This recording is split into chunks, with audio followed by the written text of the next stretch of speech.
Hey everyone. It's been a big week in U.S. foreign policy. A massive foreign aid package just passed the U.S. Senate, promising billions of dollars in assistance to countries like Ukraine, Israel, Taiwan, and others. And while this seems like a win for our allies, the journey is far from over. It now faces challenges in the House of Representatives and could spark an intense procedural battle. So let's break this down. What is foreign aid? Why the pushback? And what political dynamics are at play here? Hey everyone, I'm Noah Zerbe. I'm a professor of international relations at California State Polytechnic University, Humboldt.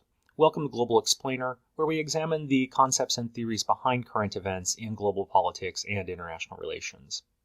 Let's start with the basics. Foreign aid is money, goods, or expertise that countries provide to other countries.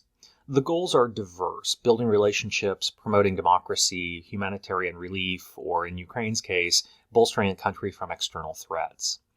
The recently passed Senate foreign aid bill provides a comprehensive package of assistance totaling about $95 billion.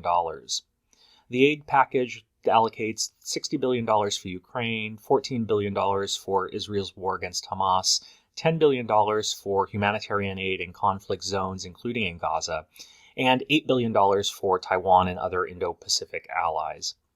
One important caveat: while the United States gives billions of dollars in foreign aid every year, foreign aid actually comprises less than 1% of the federal budget.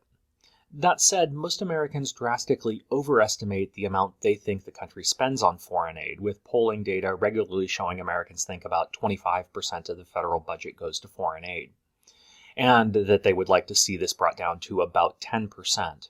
But remember, less than 1% of the federal budget is actually spent on foreign aid.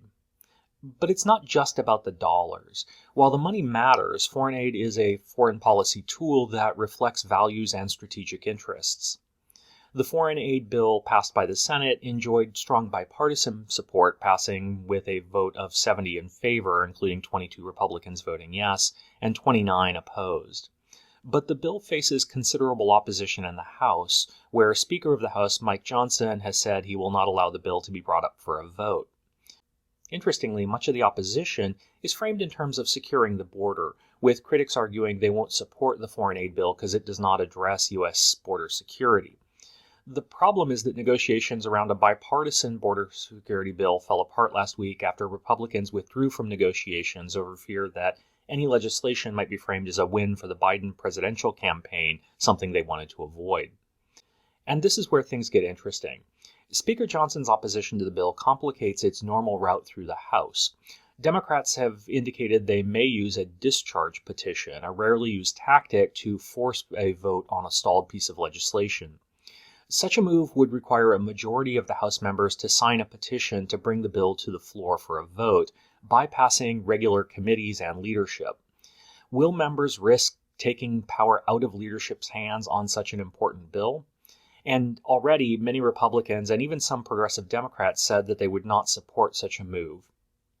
But passing this bill has geopolitical consequences. Delaying aid to Ukraine sends a worrying signal to Russia, potentially undermining the defense of the country.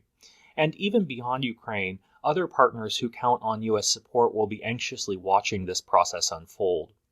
But that's it for now. Please leave any questions you have in the comments section below, and if you have any suggestions for future explainer topics, I'd welcome those as well. Thanks for watching, everyone. Bye.